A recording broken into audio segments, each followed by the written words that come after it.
Que Dieu vous bénisse. Je suis heureux d'être avec vous dans cet après-midi. Normalement, je devais rentrer ce matin. Je devais prendre le train ou l'avion. Ma fille, hier soir, j'ai appelé ma femme. Il était à peu près 11h ou 11h30, je crois, minuit. Non, elle est partie d'ici minuit, je crois. Je l'appelle, elle a pleuré au téléphone. Elle a dit prie parce que la petite, elle rentre au bloc opératoire. Je dis qu'est-ce qu'il y a? Il y avait un kyste dans son estomac et il a explosé. Elle a fait une hémorragie. Et elle avait 8 de tension, elle s'est évanouie. Je dis Seigneur, qu'est-ce qui se passe? Je ne savais plus comment faire. Et je dis on va prier. Alors j'ai fait une requête de prière vers tous les copains, vers tous les pasteurs. Et jusqu'à 1h30, 2h du matin, j'ai entendu que l'opération se termine. Et à 2h, elle m'a dit que tout s'est bien passé. Amen. Ce matin, elle est sortie de l'hôpital. Que Dieu l'a bénie. Je crois que c'était grave, mais Dieu a tout changé. Dieu a tout changé. Elle m'a appelé ce matin. Elle a dit ça va mon père, ne t'inquiète pas.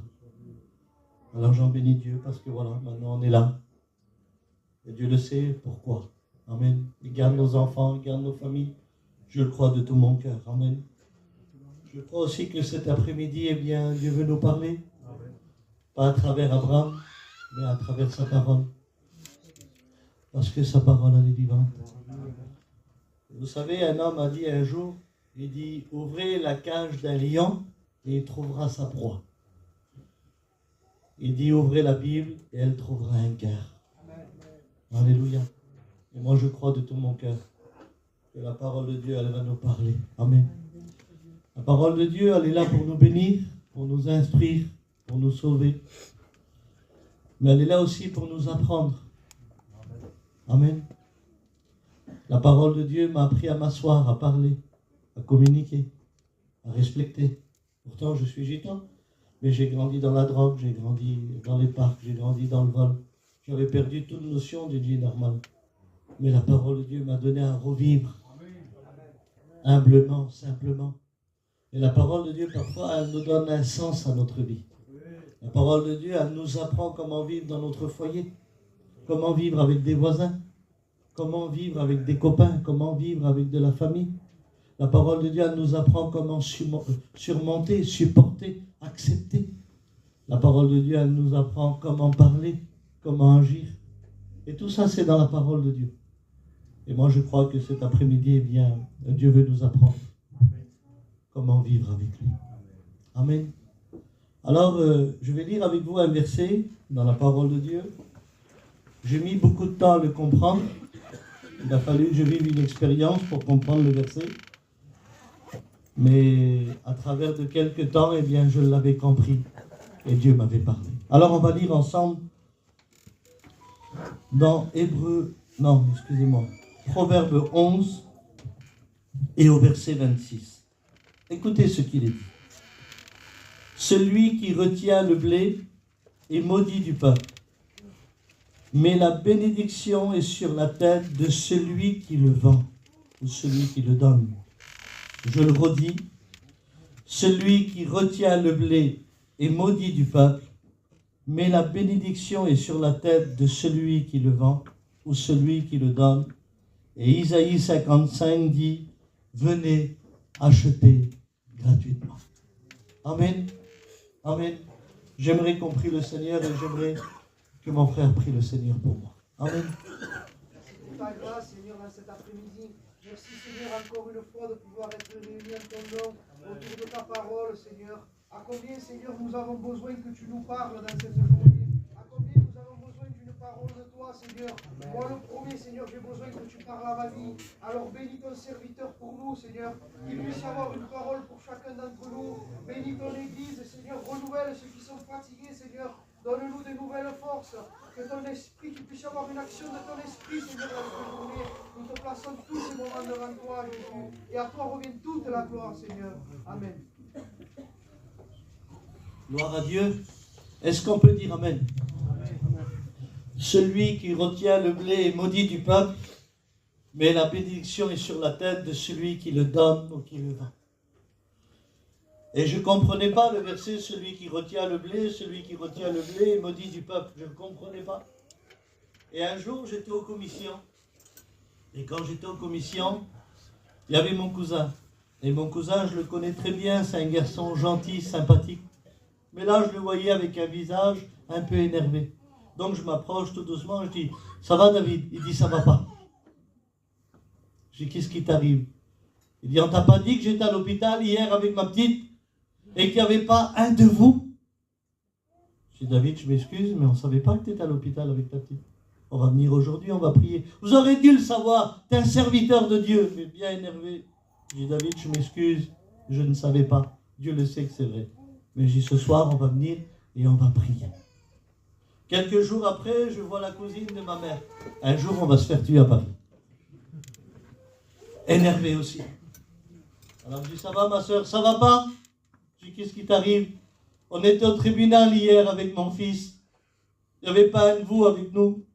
On mourait par la peur. On ne savait pas comment faire. Je dis, je m'excuse, on ne savait pas, vous aurez dû nous appeler. Oui, mais vous aurez dû le savoir, vous êtes des serviteurs de Dieu. Et là, j'ai vu le verset devant moi. Mais devant moi. Je dis, Seigneur, ces gens-là, ils ne nous voient plus de la famille. Ils nous voient avec du blé. Et quand on le retient, les gens y parlent. J'ai compris qu'Abraham, quand il s'est baptisé, et quand il est sorti du baptême, il avait une corbeille avec du blé, mais véritablement, c'est avec du blé qu'on fait du pain. Sans blé, pas de pain. Le verset dit, celui qui retient le pain est maudit du peuple. Mais la bénédiction est sur la tête de celui qui le donne. Et là, le verset, il est venu. Je dis, Seigneur, mon cousin à l'hôpital, il mourait de faim. C'était pas Abraham qu'il avait besoin, c'était le pain qu'il avait Abraham. La femme au tribunal a mouru de faim. C'était du pain qu'il leur fallait. Et j'ai compris que quand on retient le pain, le peuple y parle. Alors je dis pas qu'il nous maudit, mais il parle. Et celui qui le retient, ça fait parler le peuple, ça fait parler les gens. Pourquoi? Parce que quand on s'est engagé avec Dieu, on s'est engagé à distribuer, on s'est engagé à donner, on s'est engagé à ce que Dieu veut de nous. Et puis je me souviens quand j'étais dans le baptême, j'étais là, même nouveau, j'étais dans l'eau. Et le pasteur, il nous a dit, est-ce que tu es prêt à suivre Dieu dans les bons et dans les mauvais jours? Allez. Mais avec que des beaux jours pour nous, on était dans l'eau. Les mauvais jours, on n'y pensait même pas. Et on a dit oui, je vais m'engager, je vais suivre le Seigneur, il n'y a pas de problème. On était remplis de Dieu. Et quand on est sorti du baptême, on ne savait pas qu'on allait avoir un gendre compliqué, une belle-fille compliquée. On ne savait pas qu'on allait être malade. On ne savait pas qu'on allait être viré du travail. On ne savait pas qu'on allait plus avoir de maison. On ne savait pas tout ça. On ne savait pas qu'on allait avoir des problèmes familiales. Et vous savez ce qu'on faisait dans nos cœurs? On se disait, demain, j'irai dans telle maison et je lui dirai que Jésus l'aime. Demain, j'irai dans tel terrain et j'irai chercher le garçon et je le prendrai avec moi à la réunion. Il y avait un feu dans nos cœurs, il y avait un feu. Et tout ce qu'on voulait faire, on le remettait à demain. À cause des problèmes, à cause des difficultés de la vie. Et on remettait à demain, et on remettait à demain. On disait, je le ferai demain, je le ferai une autre fois, je le ferai une fois. Et la Bible dit que manque de bois. Vous connaissez le verset, je crois. Manque de bois, le feu s'éteint. Et tout doucement, le feu il s'éteint dans nos cœurs. Parce que si on fait quelque chose pour Dieu, c'est par rapport à un feu qu'il y a dans nos cœurs. C'est par rapport au feu du Saint-Esprit. Ce feu, alléluia, qui allume nos cœurs, nos âmes, nos vies, nos pensées, alléluia, pour Dieu, alléluia. Et ce feu-là, il est consumé, alléluia. Et il nous donne de la force à avancer, mais manque de bois, le feu s'éteint. Et vous savez, moi je vais souvent chez les voyageurs et ils font souvent des grillades. Et j'ai vu, David, que quand il n'y avait plus de bois, plus de charbon, il y avait une toute petite braise. Mais de rien, une petite braise de rien. Et regarde qu'est-ce qu'il faisait là. C'est pas grand-chose. Il faisait ça sur la grillade.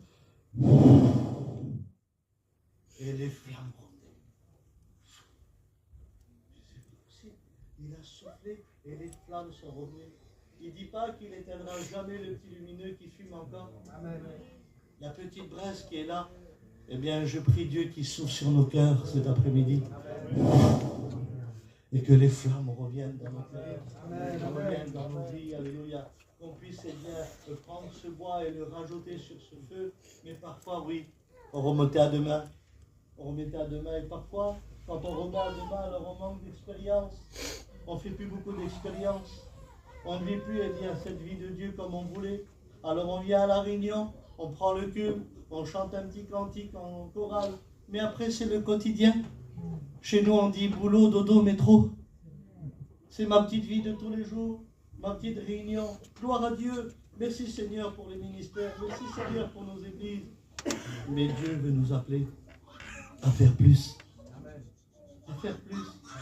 Vous savez, je vous demande pardon, ça va peut-être vous choquer, mais c'est par rapport à la Bible. On veut ramener le monde, tout le monde dans l'église, alors que c'est à l'église d'aller vers tout le monde.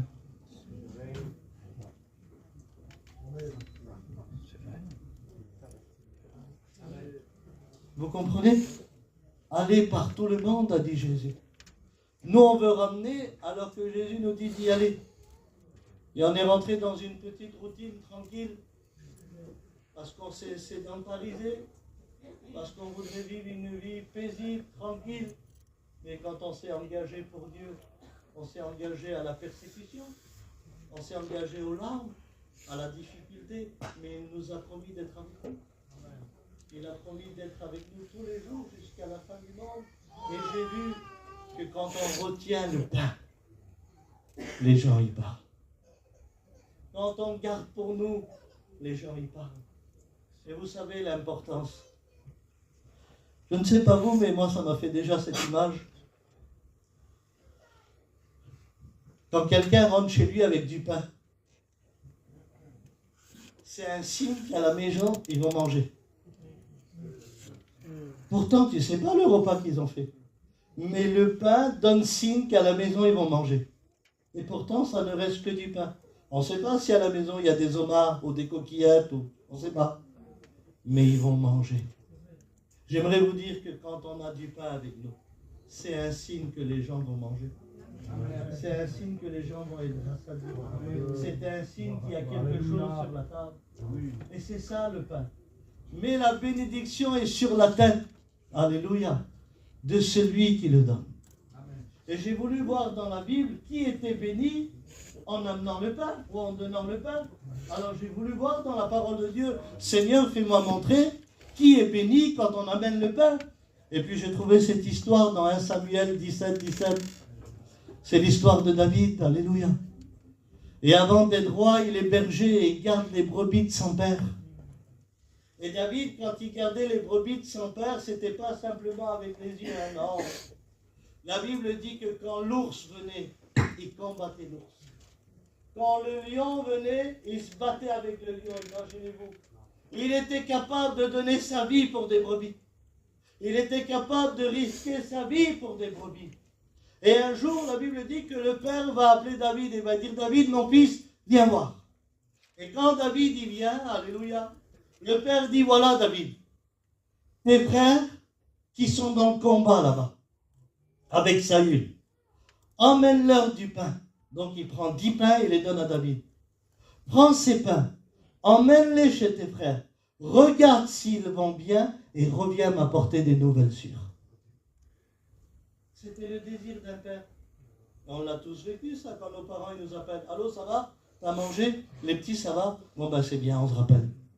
Si on va bien et si on a mangé, ils sont rassurés les parents. Eh bien là, le père voulait savoir si ses enfants vont bien. Et il dit, reviens m'apporter des nouvelles sûres. C'est bien ça. C'est ce que le père a dit. Le père n'a pas dit, écoute mon fils, il y a Goliath qui est en train de se battre.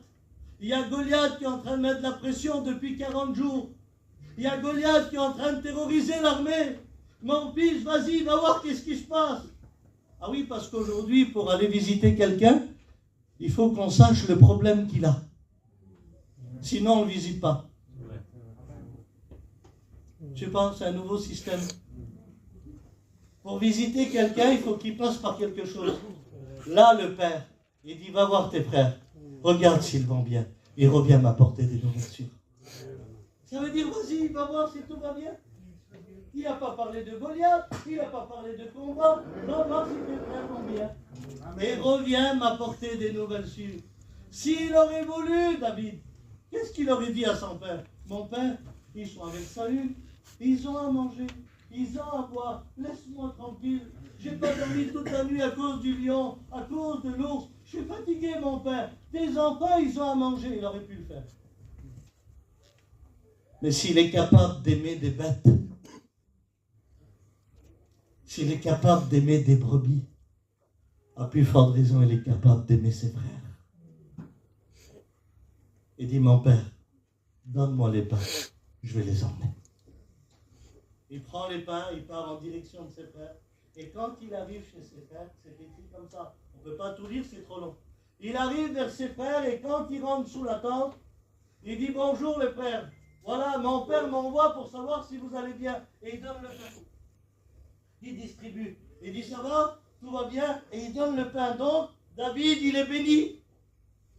C'est un homme béni. La bénédiction est sur la tête de celui qui le donne, de celui qui le distribue. Et vous allez voir qu'est-ce qu'il fait un homme béni. Alléluia. Et quand il donne le pain, son frère Eliab, on va parler d'Eliab après. Vous savez ce qu'il dit à David? Que fais-tu ici, petit orgueilleux? Comme ça, c'est écrit comme ça. Que fais-tu ici, petit orgueilleux? Et à qui as-tu laissé ton peu de brebis dans le désert? Il se moque de lui, il se moque de ses brebis. S'il aurait voulu, David, il aurait dit, pourquoi tu me parles comme ça? Je viens de faire je ne sais pas combien de kilomètres à pied pour t'amener du pain, pour savoir si tu vas bien. Et tu me parles comme ça, tu te moques de mes brebis. Mais la Bible dit que David, il ne parle pas. Vous savez pourquoi? Parce qu'un homme béni, il ne parle pas. Un homme béni, il ne se défend pas. Un homme béni, il distribue. Il ne parle pas un homme béni, il ne se venge pas un homme béni. Un homme béni, il accepte même ce que ses frères lui font. Mais il distribue, il obéit à son père. Et pendant qu'il distribue le pain, il y a Goliath qui sort dehors. Et il dit, amenez-moi un homme qui se bat avec moi. Il dit, si vous me battez, nous serons vos esclaves. Mais si je le bats, vous serez nos esclaves. Et quand il écoute ça, David, il dit, mais qui est ce Philistin pour insulter l'armée d'Israël? Ah oui, quand on est béni, rien ne nous fait peur. Je vais lui faire voir qu'aujourd'hui, il y a un Dieu en Israël. Il dit, prenez courage, mes frères. N'ayez pas peur de ce Philistin. Mon Dieu. Maman, il n'est pas béni, lui. Il se dresse devant Goliath. Les autres, il y a 40 jours qui tremblent. Et lui, il se dresse et il dit à ses frères, prenez courage. Et tout ça, parce qu'il a distribué du pain. Mais c'est beau d'être béni. C'est encourageant d'être béni. C'est encourageant d'obéir. Les autres frères tremblaient. Vous savez ce qu'il dit, les frères, à David? Il dit, David, t'as pas écouté? Il dit, non. Il dit, Saül a dit que celui qui tue Goliath, il lui donne sa fille au mariage et toutes ses richesses. Ah, maintenant je comprends pourquoi ils tremblaient, ils avaient peur. Ils ne combattaient plus au nom de l'Éternel. Ils combattaient pour se marier et s'enrichir. Et quand tu combats ton ennemi avec un esprit d'intérêt, Dieu n'est plus au rendez-vous. Ils combattaient pour se marier et s'enrichir. Alors la victoire ne pouvait pas être là. Mais lui, il était venu ni se marier, ni s'enrichir. Alléluia. Ce jour-là, il était venu visiter ses frères. Il était venu visiter ses frères. Et c'était un homme béni. Vous savez ce qui s'est passé ce jour-là dans les yeux de David, Johnny? Ce n'était pas un problème de combattre Goliath et de protéger ses frères. Parce qu'il a vu Goliath comme un lion et un ours, et il a vu ses frères comme des brebis. Et il s'est dit, je vais remporter la bataille. Si dans le secret je me bats avec l'ours et le lion, je suis capable de combattre aussi en public, devant ce grand Goliath. Amen. Mes frères et mes sœurs, si dans le secret on est capable de combattre les lions et les ours, attendez-vous qu'en plein public, vous délassez les grands Goliaths.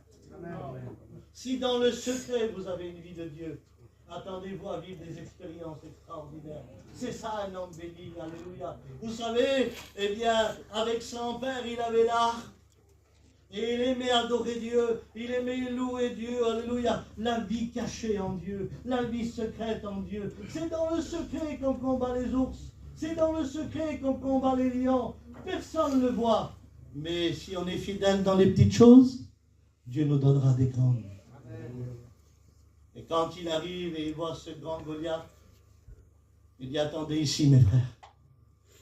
Et il part au torrent. Pourquoi tu vas au torrent, David? Pourquoi tu vas au torrent? Parce que c'est David qui a écrit le psaume 1. Heureux l'homme qui ne combat pas selon le conseil des méchants. Eliab, il était méchant. Heureux l'homme qui ne s'assoit pas en compagnie des moqueurs. Eliab, c'était un moqueur. Heureux l'homme qui ne s'arrête pas sur la voie des pécheurs. Saül avait péché. Mais il dit qu'il trouve son plaisir dans la loi de l'Éternel. Et qu'il la médite jour et nuit. Car il est comme un arbre planté près d'un courant d'eau qui donne son fruit en sa saison et tout ce qu'il fait lui réussit. Alors il va au torrent, il a besoin d'eau. Il a besoin que les racines s'alimentent, alléluia. Et quand il va au torrent c'est calme. Au torrent c'est doux, alléluia. Au torrent c'est la voix de Dieu, amen. Il ne combat pas selon sa volonté, il combat selon la volonté de Dieu. Un homme béni ne prend pas le conseil des méchants. Un homme béni, il est conseillé par Dieu. Un homme béni, il n'est pas influençable. Un homme béni, il est de la parole. Un homme béni, il n'est pas soufflé à tout vent de doctrine. Un homme béni, il reste fidèle à ce que Dieu va lui dire. Amen. Et quand il va au torrent, il est en train de prier et il est en train de dire, Seigneur, comment je peux combattre Goliath? Seigneur, je sais que tu me donnes de la force pour l'ours et le lion, mais Goliath, comment je fais? Et là, Dieu lui parle, lui dit, regarde les pierres dans le torrent. Les pierres? Mais je vais faire quoi, Seigneur, avec des pierres? C'est un exemple que je vous prends. Et là, certainement que Dieu lui a dit, ce n'est ni par la force, ni par la puissance, mais par mon esprit, dit l'Éternel. Prends les 5 pierres, David, mets-les dans ta chevisière, et va combattre au nom de l'Éternel. Et là, il prend les 5 pierres, alléluia. Et quand il prend les 5 pierres, il les met dans sa chevisière, et il arrive devant Goliath. C'est un homme béni, il a donné le pain. Et il a dit, toi tu viens avec ton épée et ton javelot, mais dis-moi, je viens au nom de l'Éternel. Et quand il a lancé la pierre, alléluia, il a touché la tête de Goliath. Amen. Et Goliath est tombé par terre, alléluia. Amen. Et vous savez ce qu'il a fait quand Goliath est tombé? Il a pris l'épée de Goliath, ça va peut-être vous choquer, pardon, et il a tranché la tête de Goliath. Et quand il a tranché la tête, il a levé la tête. Et il a dit, ça y est, c'est fini, il ne parlera plus. Sortez des tentes, sortez des villes, venez, Goliath ne parlera plus. Alléluia. Mes frères et mes sœurs, ne vous contentez pas d'une mission, ni d'un séminaire. Ne vous contentez pas d'une petite mission où Goliath tombe. Allez jusqu'au bout, tranchez la tête. Amen. Va jusqu'au bout. Ne te contente pas qu'il est tombé. Va lui trancher la tête. Il faut que Goliath ne parle plus. Il faut que Goliath ne terrifie personne. Il faut qu'il ne parle plus. Alléluia. Seigneur, tout ça parce qu'il a été emmené du pain. C'est important d'être béni. Non, Dieu. Tout ça parce qu'il a été emmené 10 pains. Seigneur, c'est pas possible. Il est capable d'encourager ses frères, il est capable bien de tuer les Goliaths. On va parler d'Eliab. Vous savez, c'est qui Eliab? C'est celui où Samuel le prophète a dit, c'est certainement lui, le roi d'Israël, c'est lui. Qu'est-ce qu'il a dit, Dieu? Il dit, non, Samuel, lui, je l'ai rejeté. Et je me suis souvent dit pourquoi il l'a rejeté. Il ne l'a pas dit je ne l'accepte pas, il a dit je l'ai rejeté. Ça veut dire qu'il s'est présenté mais son dossier n'a pas passé. Vous savez pourquoi que son dossier n'a pas passé? Il n'aimait pas David et ni ses brebis. Il était jaloux, il était méchant. Les jaloux et les méchants ne font pas partie du plan de Dieu. Jamais de la vie. Les jaloux et les méchants ne font pas partie du plan de Dieu. Je te le promets, que mon oui soit oui. C'était l'armée d'Israël. Ils avaient l'épée, ils avaient le casque et l'armure. Mais ça tremblait devant Goliath. Parce qu'il n'y avait pas les conditions de Dieu. Je vous le promets qu'on peut faire partie d'une église. Mais s'il n'y a pas les conditions de Dieu, on tremble devant les Goliaths. On tremble devant les Goliaths. On tremble. Et là, Seigneur, je me suis dit, eh ben, ça vaut le coup d'être vu. Ça vaut le coup d'emmener le pain. Alléluia. C'est quelque chose d'important. Amen. Les frères, si c'est possible d'allumer un peu le ventilateur, si ça vous dérange pas. Vous êtes avec moi, c'est bon? Amen. C'est vrai? Amen. Sûr? Moi aussi j'ai un peu de cholestérol. Mais j'essaye de le combattre comme Goliath. J'essaye de ne pas dormir. Mais j'aimerais finaliser bien le message que Dieu m'a mis sur mon cœur. Cet après-midi,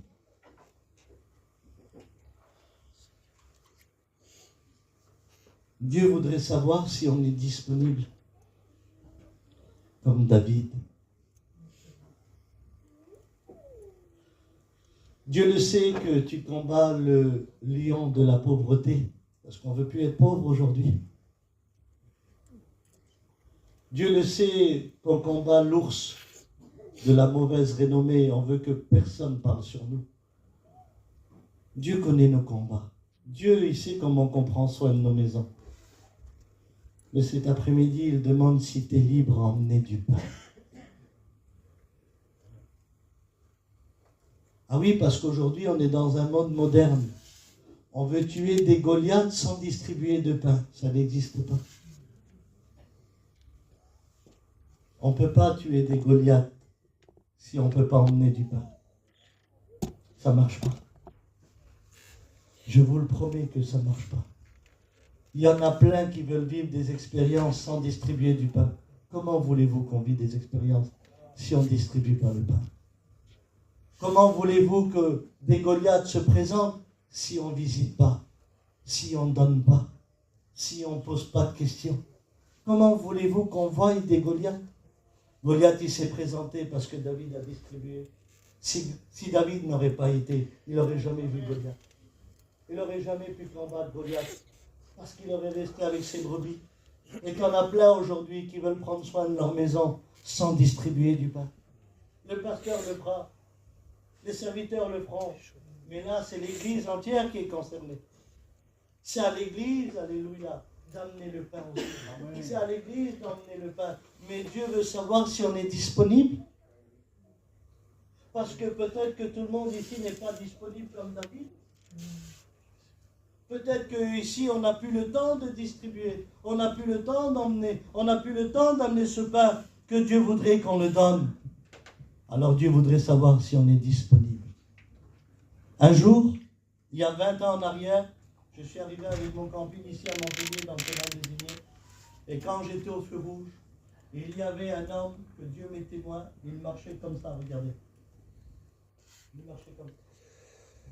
Tellement qu'il était pris par la drogue descendait par la bouche, par le nez. Et je dis à Zinda, je regarde comment il est, il a des blancs. Et quand il arrive sur le trottoir, il fait un petit sourire à ma fille, donc Angela, on a prié pour elle hier. À l'époque, elle avait 1 an, elle a 21 ans aujourd'hui. Et je dis à Zinda, comment il est, dans quel état qu'il est. Et donc le feu vert passe, je suis obligé de partir. J'arrive, je me place dans le terrain désigné. 2 jours après, il y a un diacre qui vient me chercher. Il dit, Abraham, tu veux aller dans une cité où il y a plein de familles? J'ai dit oui. Il dit, vas-y, on y va. Je vais avec le diacre, on arrive dans la cité, on se place. Et puis il y avait toutes les familles déjà. Une famille jouait de la guitare, une autre famille jouait au cartes, une autre famille buvait un café. Et on disait bonjour, on voulait savoir si tout va bien. Et quand on avance, je vois cet homme au bout là-bas. Cet homme qui avait traversé les piétons, et je l'ai reconnu. Et j'ai dit, Seigneur, ça vient de toi. Alors on a avancé tout doucement, et quand on arrive vers lui, j'arrive devant lui, je le reconnais, je dis bonjour mon frère, il me dit bonjour. Je dis ça va, tu vas bien? Il me dit voilà. Je dis qu'est-ce que tu fais ici? Il dit j'habite là, au 1er étage, dans l'appartement. Je dis t'es marié, t'as des enfants? Il me dit j'ai 3 enfants, mais je suis divorcé, elle est partie avec les petits. Je dis c'est bien. Je dis tu sais que Dieu peut te bénir Il me dit quoi? Et là, je fais un pas en arrière, il va me taper dessus. Je dis, le Seigneur peut te bénir. Il me dit, dans l'état où je suis, Dieu peut me bénir. Je dis, le Dieu que je sers, oui, il peut bénir ta vie. Je dis, c'est où ton appartement? Il me dit, c'est là. Je dis, on va chez toi, on va prier. Il dit, d'accord, moi je prie pas, vous priez. Je dis, il n'y a pas de problème, toi tu pries pas. C'est nous qu'on prie. On rentre dans l'appartement, je me mets à genoux avec le diacre. Et je dis ça à Dieu. Je dis, Seigneur, maintenant, nous, on s'efface. Parce qu'on ne peut plus rien faire. Je dis, maintenant, Seigneur, c'est toi qui agis. Je t'en supplie, Seigneur. Et pendant que je prie, j'écoute quelqu'un pleurer. Mais je n'ouvre pas mes yeux. Pour moi, c'est le diacre. Vous avez un nouveau converti, il pleure tous les minutes. Alors pour moi, c'est lui. Donc je n'ouvre pas mes yeux, c'est le diacre qui pleure. Mais quand j'ouvre mes yeux, David, je vois le drogué à genoux, les deux mains au ciel.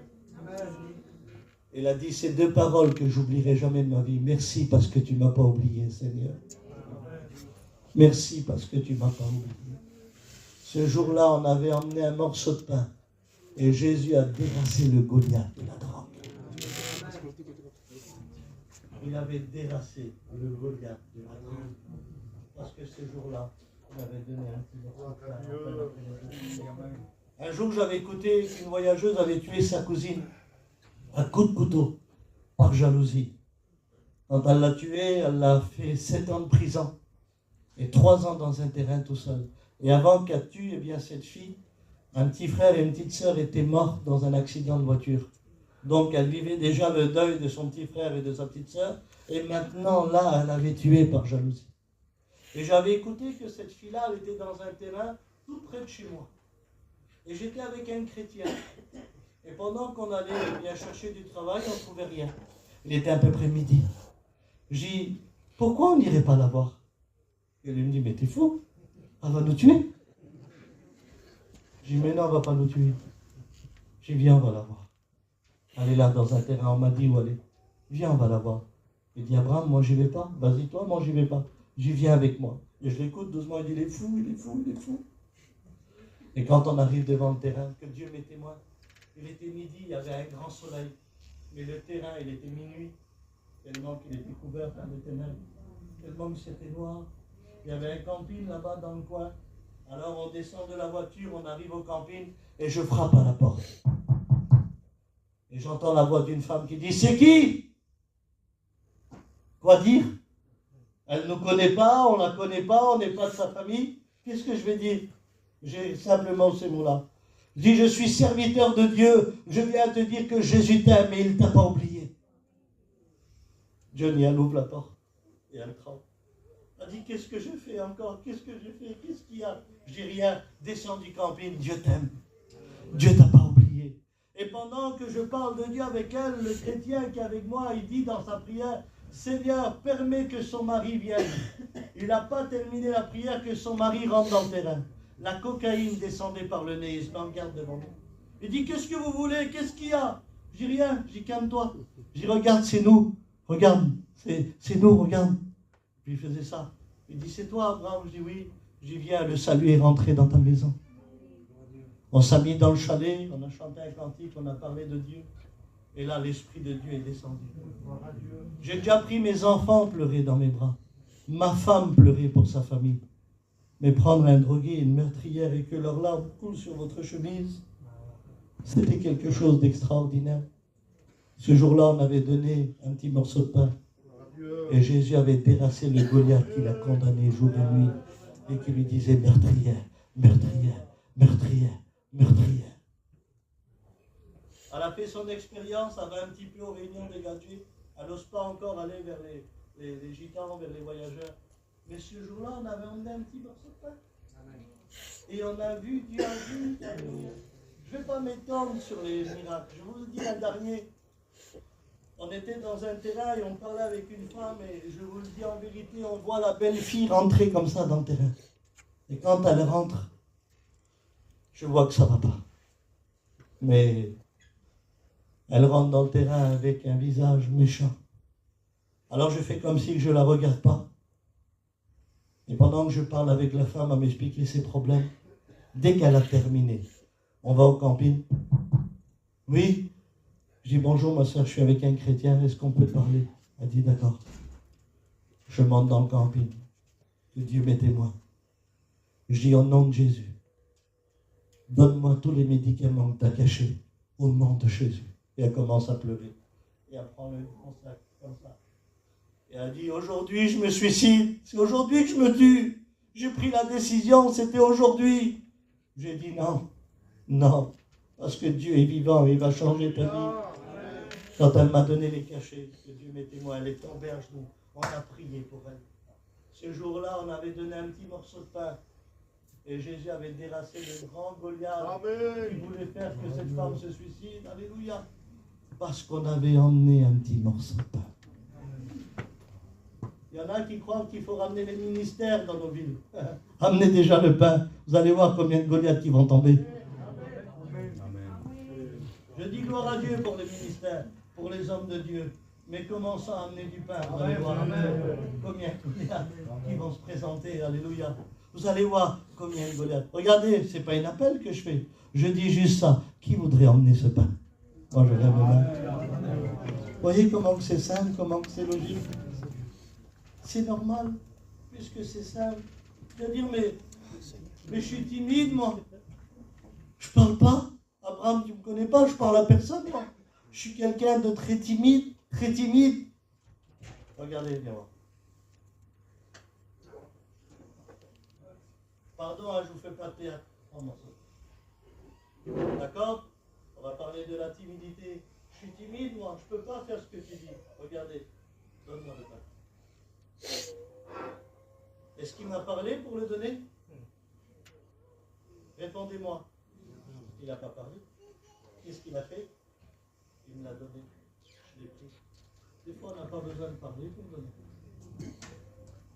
Ne mets pas ta timidité si tu es pas à la distribution. Ne dis pas, je peux pas, j'y arrive pas. Il me l'a donné sans parler. Et moi, je peux manger. C'est ça aussi, distribuer. C'est ça aussi, distribuer. C'est ça aussi. Et vous savez, vous en connaissez pas, vous, des Goliaths qui se cachent dans les appartements? Des Goliaths qui se cachent dans les terrains? On en connaît plein qui se cachent. Mais parfois, on ne veut pas donner le pain. On ne veut pas emmener le pain. Parce qu'on regarde sur nos problèmes, on regarde sur nos difficultés, on regarde sur nos misères. Parce qu'il nous faut des capacités pour aller donner du pain. Il nous faut des diplômes pour aller donner du pain. Il nous faut des études comme les gadgets pour aller donner du pain. Il faut être les meilleurs pour aller donner du pain. Non, pour donner du pain, tu sais ce que tu as besoin? C'est d'une corbeille. Et que Dieu mette du pain à l'intérieur. Qu'est-ce qu'il dit Deutéronome 28? La bénédiction. Si tu es fidèle, qu'est-ce qu'il dit? Il remplira ta cruche d'eau et ta corbeille de pain. C'est lui qui l'a dit. C'est lui qui va le faire. Et moi, alléluia, je voudrais, alléluia, distribuer le pain. Amen. Amen. Amen. Alors, je reviens sur le mot. Il y en a qui veulent tuer des Goliaths sans donner du pain. Ce n'est pas les pierres du torrent que tu vas prendre, hein. C'est les pierres des pharisiens. Ils vont être à notre portée. Tu vois les pierres des pharisiens? Tu peux venir même au nom de Jésus. Au nom de Jésus, Goliath est vaincu. Regarde ce qu'il fait, Goliath. Hop. Allez, jette. Hop. Allez, vas-y, jette. Et tu vas te fatiguer. Parce que tu ne veux pas aller distribuer, tu ne veux pas aller au torrent, tu ne veux pas obéir au Père. Tu veux simplement tuer des Goliaths que tu as renommés Sardéa, qu'on entend parler de toi. Ça ne marche pas, ça. Ça ne marche pas. Vous voulez qu'on remporte des victoires? Il faut obéir à Dieu. Il faut être disponible pour Dieu. Il faut distribuer le pain. Il faut aller au torrent. Amen. Amen. Il y en a qui se trompent de combat quand ils ne vont pas au torrent. Comment ça, Abraham? Je vais t'expliquer. Regardez, hein. Je vous prends un exemple tout simple. Goliath, il parle dès le matin chez toi. Si tu ne divorces pas, je vais te détruire. Et toi, tu es là, tu as écouté la voix de Goliath qui veut te faire divorcer. C'est ce que tu fais par la peur? Tu regardes Goliath, tu dis, attends, je vais te donner du pain. Tu veux quoi dedans? Du jambon de Parme? Qu'est-ce que tu veux?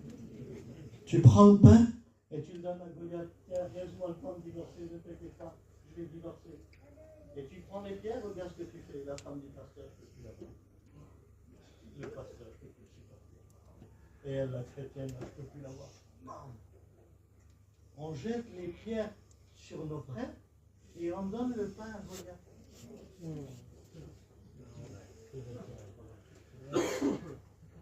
Et dans ces trompées de combat, le pain c'est pour nos frères et les pierres c'est pour Goliath. Il ne faut pas se tromper de combat. C'est pour ça qu'on n'a jamais de victoire. On se trompe de combat, mes frères et mes sœurs. Il ne faut pas se tromper de combat. Les pierres c'est pour Goliath. Le pain c'est pour nos frères. Et même parfois les plus durs, les plus difficiles, ceux qui nous ont humiliés, le pain c'est pour eux. Si ton ennemi a faim, donne-lui à manger. Si ton ennemi a soif, donne-lui à boire. Dis la parole. Amen. Amen. Mais la bénédiction est sur la tête de celui qui le parle. Jean 6, verset 32. Jésus leur dit, en vérité, je vous le dis, Moïse ne vous a pas donné le vrai pain du ciel, car le pain de Dieu, c'est celui qui est descendu du ciel et qui donne la vie au monde. Les disciples lui diront, donne-nous toujours de ce pain. Seigneur, donne-nous le don du miracle, le don de la foi. Donne-nous l'enseignement, donne-nous le message. Non. Si le pain il donne la vie, donne-nous toujours de ce pain. Jimmy, avant de mourir, il a dit, on pourra se passer de poisson, parce que tu en mangeras beaucoup. On pourra se passer de viande, parce qu'on aura mangé beaucoup. Mais il dit, du pain, tu n'en passeras jamais.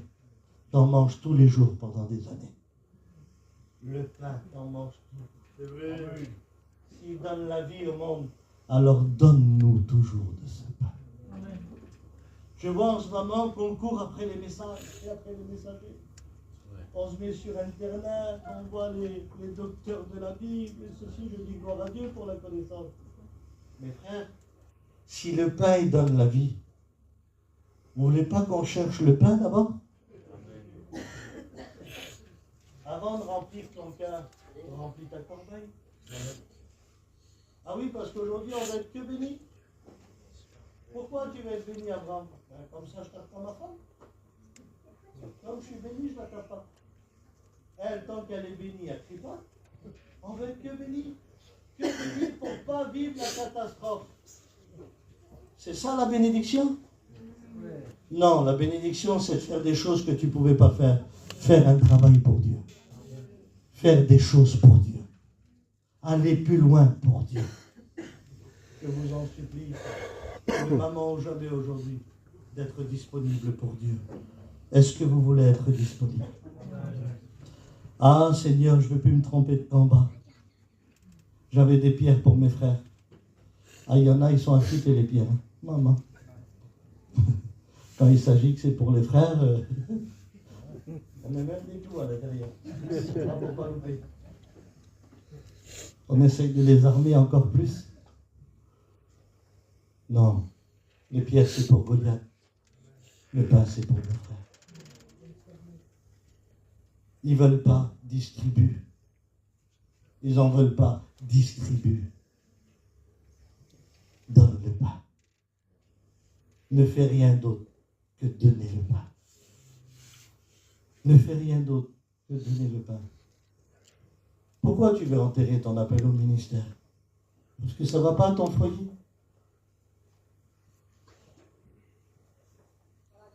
Dieu n'a pas choisi les meilleurs. Justement, il a choisi des hommes et des femmes. Il a choisi des zéros. Moi, je suis un zéro. Et lui, c'est le 1. Tu peux mettre des milliers de zéros sur un chèque. Ça n'a pas de valeur. Mais il suffit d'un 1 devant. Il prend toute sa valeur. Les banques courent derrière toi. Tant que lui, c'est le 1 et nous, les zéros, ça a de la valeur nos foyers. Ça a de la valeur, nos ministères. Ça a de la valeur, nos églises. Ça a de la valeur quand lui, il est là. N'enterre pas ton appel au ministère. Si Dieu t'appelle à distribuer, fais-le avec joie. Parce que Dieu est vivant. Jean 6, verset 9. Je ne sais pas si j'ai encore le temps. On est les 4h30. Amen, amen. Hein? Ça ne vous dérange pas, les gars? C'est bon? Ça ne vous dérange pas? Juste 10-15 minutes? Pardon, hein, je sais qu'il fait chaud, vous êtes fatigués. Pardon, je vais terminer le message. Jean 6, verset 9. On connaît la multiplication des pains? On la connaît cette histoire. Qui ne l'a pas écoutée cette histoire? 5000 hommes sans compter les femmes et les enfants. Il y en a qui disent 25 000 ou 35 000 personnes qui suivent Jésus depuis 3 jours et qui n'ont pas mangé. Moi, quand je ne mange pas à midi 5, les nerfs que j'ai. Pourtant, je ne suis pas méchant, mais ça me rend nerveux de ne pas manger à l'heure que j'ai l'habitude de manger. Ça ne vous le fait pas? Hein? Imaginez-vous 35 000 énervés. 35 000. Écoutez-moi bien, c'est écrit comme ça. Les pasteurs sont là pour vous le dire. Jésus, le peuple a faim. Donc, le devoir des disciples. Réponse de Jésus. Donnez-leur vous-même à manger. Réponse de Jésus. Donnez-leur vous-même à manger. Les disciples se tournent et ils regardent sur Jésus. Le premier, tu sais ce qu'il dit? Renvoie-les à la maison. Renvoie-les à la maison. Il est bien, lui, hein? Du moment que lui, il est avec Jésus, renvoie-les, Seigneur. Ils vont rentrer au bout de 3 jours. Renvoie-les à la maison. Nous, on est tranquille avec toi. Mais tu as des gens comme ça. Quand il s'agit de s'occuper, ils préfèrent renvoyer. Vous vous imaginez, devant Jésus, il veut renvoyer 35 000 personnes à la maison. Mais il n'a pas le cœur à distribuer. Pas du tout. Sur le côté, lui. Le deuxième, on peut être disciple, on peut être avec Jésus et être négatif. C'est pas parce que tu es avec le maître que tu es positif. Tu peux être avec le maître et être très négatif dans ta vision, dans ta compréhension, dans ton langage. Je te le dis en vérité. Le deuxième, la nuit va tomber. Il travaille dans la météo, lui. La nuit va tomber. La nuit faisait peur, lui. Lui aussi, sur le côté. Le troisième, lui, je l'aime. Il fouille ses poches. Lui, parce qu'il croit qu'avec l'argent, il règle tout. Mais il a oublié que le maître est là. Il fouille ses poches. Alors, pardon, je n'ai pas l'habitude de le faire, je vous demande pardon. Il dit, moi, j'ai 200 deniers. Mais il dit, qu'est-ce que 200 deniers pour tout ce peuple, Seigneur? 200 deniers. 200 deniers, 200 jours de travail dans sa poche. Un jour, un denier. 200 deniers dans sa poche. Puis le Seigneur, il regarde sur le côté aussi. Ça passe pas. Il y a un disciple, il trouve un petit enfant, alléluia, avec 5 pains et 2 poissons. Regardez la naïveté d'un enfant. Vous voyez la petite fille qui est là-bas? Si je lui donne le petit morceau de pain à la petite fille là-bas, son cerveau, son intelligence et sa naïveté croient que tout le monde peut manger. Parce que c'est un enfant. Et ce jour-là, ce n'était pas un cerveau qui avait besoin. C'était de la foi et de la naïveté. Et le petit enfant, il est venu devant Jésus avec 5 pains et 2 poissons. Vous savez ce qu'il a fait, Jésus? Lui, ils ne l'ont pas mis sur le côté. Il a pris les pains. Il a pris les poissons. Il a brisé le pain. Et la multiplication s'est faite. 35 000 personnes ont mangé du pain et du poisson, écoute, jusqu'à être rassasiés. Pas chacun sa petite portion, jusqu'à être rassasiés. Même les disciples, les 3. Hein. Sûrement, pardon Seigneur, c'est pas écrit, mais c'est parti manger. T'es beau, toi, hein, tu voulais les renvoyer. Et toi, t'avais peur de la nuit. Et toi, là, avec tes sous, tu te crois quoi, toi, avec tes sous? Puis manger aussi, parce qu'il avait faim. Et j'ai vu que Parfois, c'est la naïveté d'un enfant qu'on a besoin pour que le miracle se fait. Je vous pose une question dans la simplicité, vous me répondez, il n'y a aucun piège. Il n'y a aucun piège dans ce que je vais vous dire. Si les disciples, ils auraient eu ça sur eux, est-ce que Jésus aurait fait le miracle? Moi, je dis oui. Et vous? Tu dis quoi, toi, mon frère? Tu es d'accord? Donc, si les disciples avaient le petit morceau de pain, Jésus aurait fait le miracle? Amen. Ben, malheureusement, ce jour-là, regardez ce qu'ils avaient, les disciples.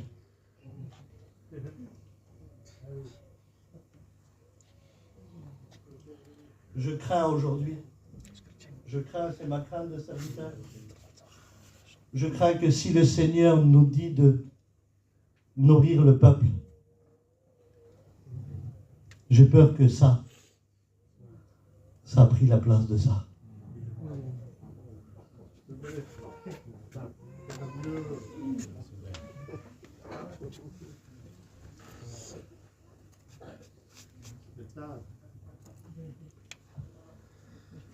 J'ai une crainte de ce qu'on voit aujourd'hui. On n'est pas riche, ne t'inquiète pas, tu n'as pas besoin de richesse pour que ça prend la place de ça. Il suffit de rêver le soir et tu n'as plus ça.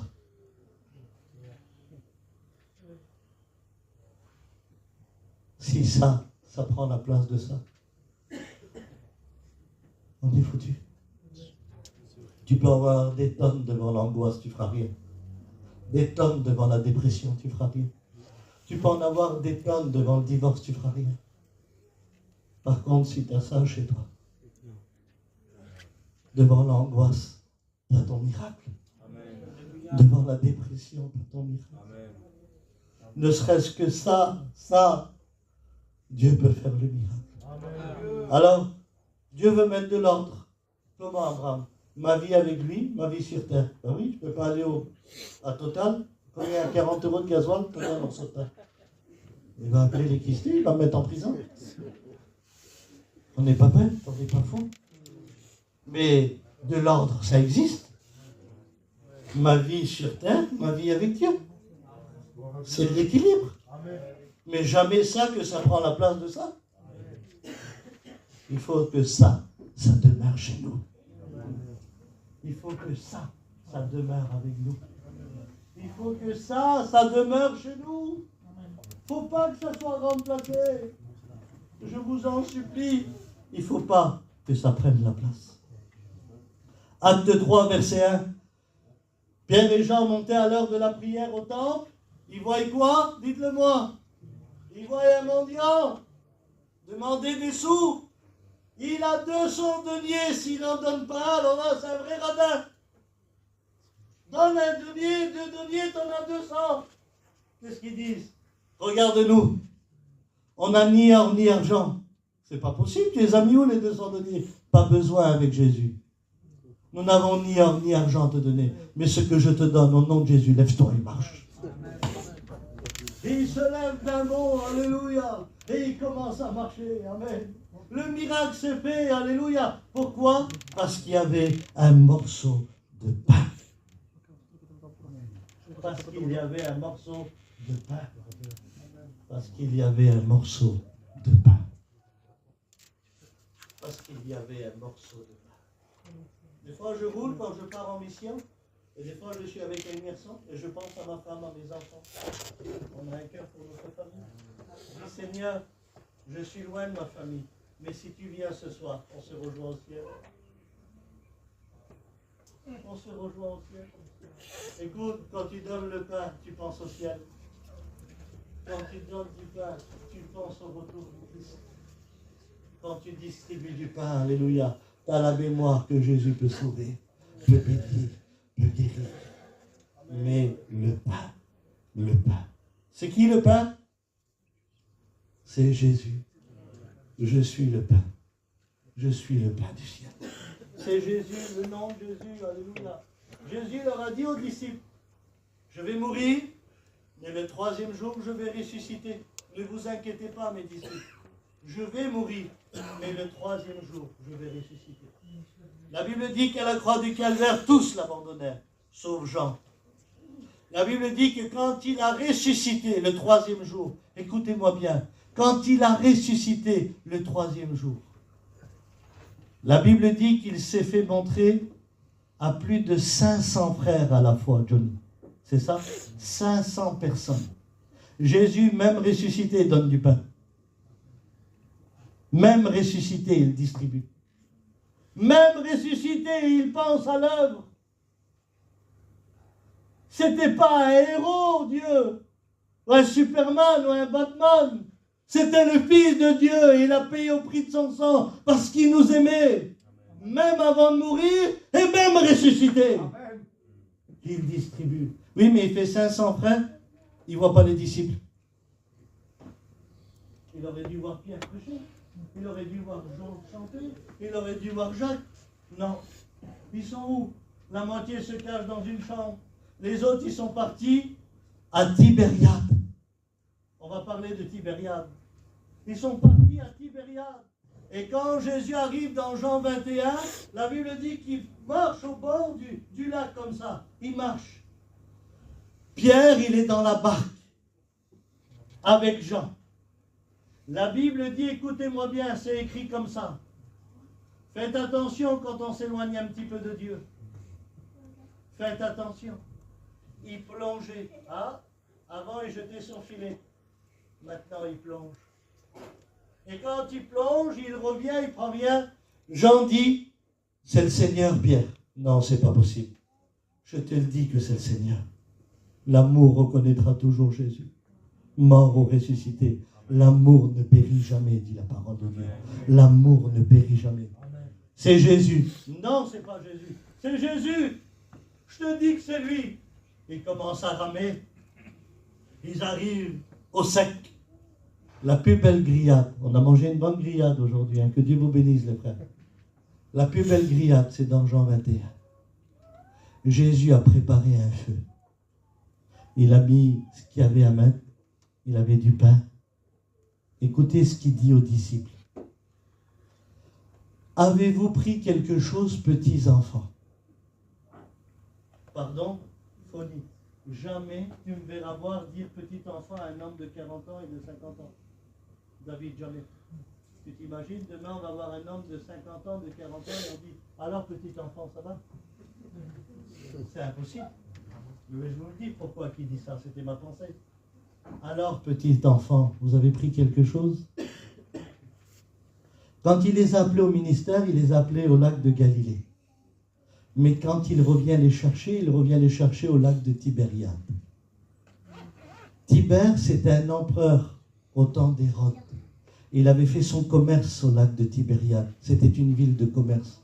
Et quand tu prends le mot Tibériade, dans le dictionnaire, ça veut dire cercle. Et quand tu prends le mot cercle dans le dictionnaire, ça donne cercle familial, cercle commercial. Et quand tu t'éloignes de Dieu, il y a deux choses qui viennent te lier. Ta famille et ton commerce.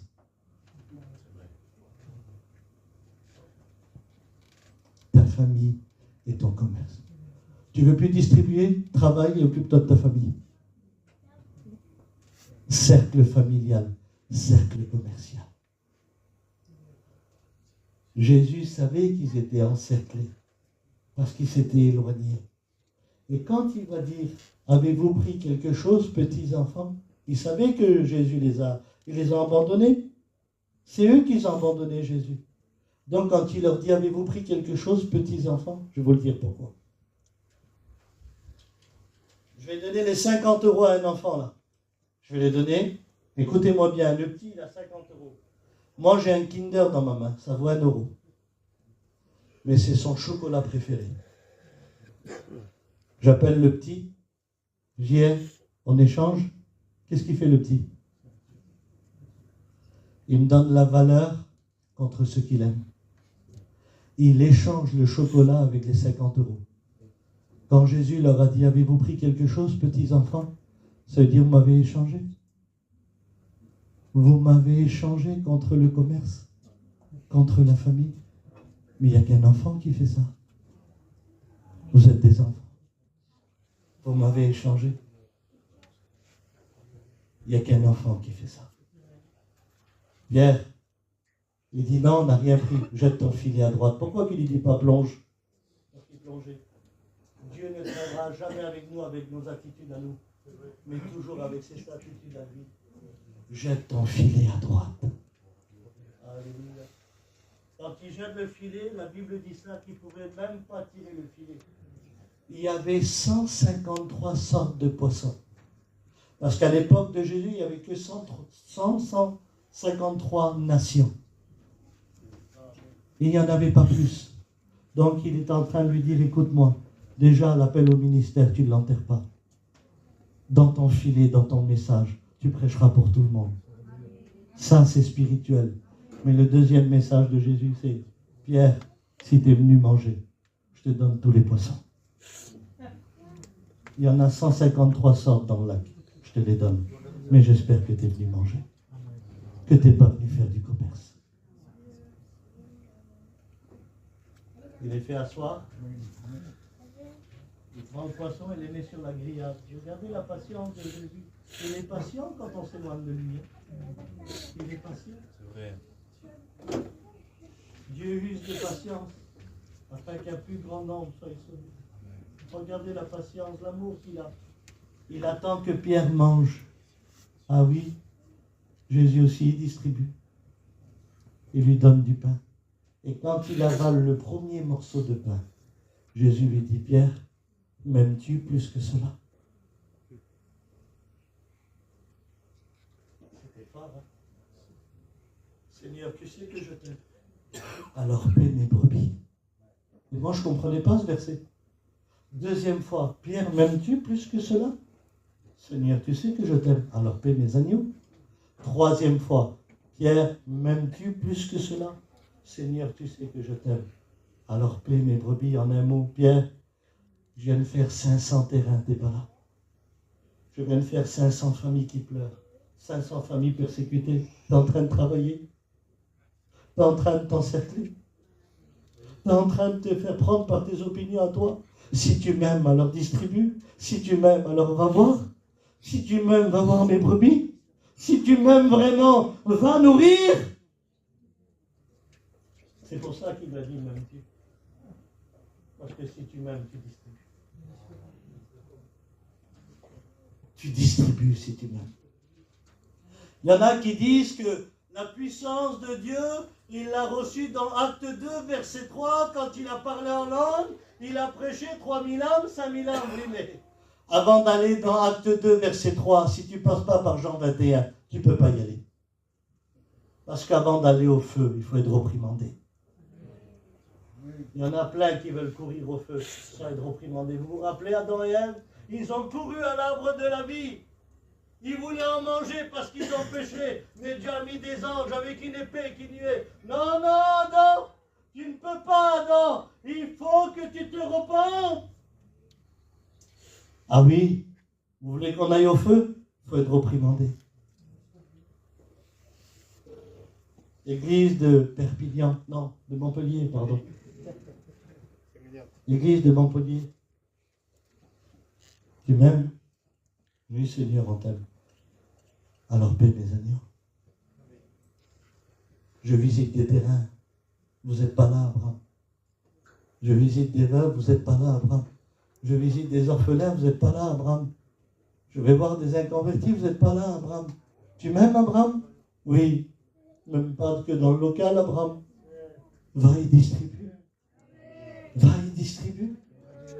Va et distribue. Alors il y en a, pour s'échapper à cet appel, je suis rétrograde. Je suis rétrograde. D'accord? On va dire que tu es rétrograde. Ok? Quand le rétrograde, le fils prodigue, il était dans la boue avec les pourceaux. Et quand il est rentré en lui-même, qu'est-ce qu'il a dit? Ici, je meurs de faim et chez mon père, j'ai un plasma avec un canapé. Il a dit ça? Qu'est-ce que je fais ici? Je meurs de faim et chez mon père, j'ai une piscine? Non. Ici, je meurs de faim et chez mon Père, il y a du pain en abondance. Si le rétrograde, il est revenu dans la maison, c'est parce que le pain est revenu dans sa mémoire. Tu veux être une femme bénie? Distribue. Tu veux être un homme béni? Distribue. Tu veux revenir à Dieu? Viens prendre le pain. Je ne parle pas du pain de la Sainte-Seine. Je parle du pain du ciel. Je parle du pain du ciel. C'est ça, être béni. Mais Abraham, j'ai pas envie de sortir de mon cercle. Moi, je suis béni 3 fois par semaine. J'ai ma famille, j'ai mon commerce. Il y en a qui disent qu'ils n'ont pas soin des siens. C'est pire qu'un infidèle, c'est ça? Le verset? Qui n'a pas soin des siens? Ah, parce que pour prendre soin, c'est avoir de l'argent, leur acheter tout ce qu'il faut. C'est ça pour nous prendre soin. Je pense que prendre soin, c'est prendre soin de tout ce qui arrive aujourd'hui. Toutes les fausses doctrines, tous les faux enseignements, tout ce qui se passe aujourd'hui dans le monde. C'est ça, prendre soin. Parce que si tu veux réellement prendre soin de ta famille, tu prends la place de Dieu. Tu n'es pas Dieu. C'est Dieu qui prend soin. Si vous êtes dans ma main, nul ne peut vous ravir. Je te pose la question cet après-midi. Par contre, si tu réponds à l'appel, tous tes projets vont tomber à l'eau. C'est les projets de Dieu qui vont commencer. Si tu prends réellement la décision d'aller distribuer, attends-toi que tes projets tombent à l'eau. Mais attends-toi que les projets de Dieu commencent. Ah oui, parce que nous, on veut emmener le pain, on veut nous. Ah oui. La Bible dit, si tu aimes celui que tu aimes, où est l'amour? Si tu dis bonjour à celui qui te dit bonjour, où est l'amour? Nous, on veut emmener le pain à notre itinéraire à nous, où ça nous plaît à nous, où on est bien nous. Faites attention. Faites attention au présent. Je vous en supplie. Faites attention, beaucoup de miel rend aveugle. La Bible dit. Je vous en supplie, faites attention. Il est temps d'affronter nos ennemis. Que par le bien. Combattez le mal par le bien. Priez pour vos ennemis. Alléluia. Priez pour ceux qui vous maltraitent. Bénissez ceux qui vous maudissent. Ça, c'est l'évangile. Alors je fais cet appel. Et je vous le dis en vérité. Que Dieu m'est témoin. Je fais un appel pour qu'on fasse des expériences avec Dieu. Je fais des appels parce que tu vas vaincre des Goliaths. Je fais cet appel parce que tu sais les projets que Dieu a pour toi. Abraham, ça ne sert à rien, je suis veuve, je suis orphelin. Je ne peux pas distribuer. Si, distribue, tu seras béni. Abraham, j'arrive pas. Il y a des mois, je ne suis pas béni. Je ne prie plus, Abraham. Je viens à l'église parce que voilà, on est chrétien. Mais je vis une routine dans mon cœur. Distribue le pain. Tu vas être une femme bénie. Tu vas être un homme béni. Qui voudrait cet après-midi s'engager à le distribuer? Lève ta main, sois vrai. En vérité, sois vrai. C'est important. C'est important, Dieu vous voit, Dieu vous voit. J'aimerais que vous vous levez de votre chaise pendant que le frère chante un cantique.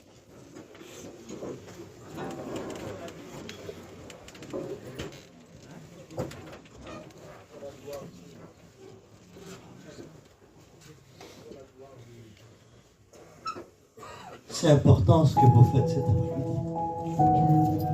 Je ne crée pas de sentiments, mais j'appelle à un engagement ferme. Sors du cercle, parce que le cercle va te détruire.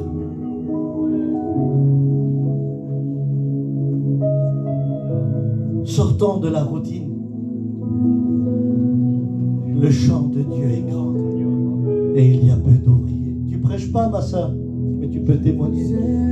Tu prêches pas, mais tu peux distribuer.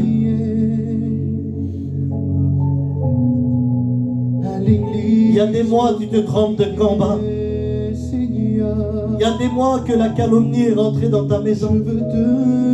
Vous savez ce que dit la parole de Dieu? C'est pas moi qui le dis, c'est la parole. Le pain du mensonge est doux à la bouche, mais plus tard sa bouche sera remplie de gravier. Ça veut dire que les pierres, ils sont plus dans la jubisière, ils sont dans la bouche. Allons, tuons-le avec la langue, disait le peuple contre Jérémie. Tuons-le avec la langue. Il est venu le temps, alléluia, de témoigner, de chanter, de glorifier Dieu en esprit et en vérité. Il est venu le temps de remplir nos corbeilles. Je veux m'engager pour toi. Je veux m'engager pour toi. J'ai besoin que les diacres retirent les chaises devant ici. Faut retirer toute la rangée là. Faut tout retirer. Et ceux qui sont debout, il faut qu'ils viennent ici devant. Parce que vous allez recevoir. Ceux qui sont debout, approchez-vous. Venez devant. Dieu va vous donner plein de choses.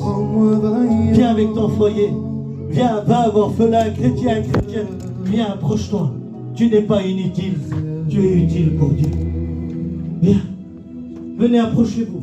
Approchez-vous, venez.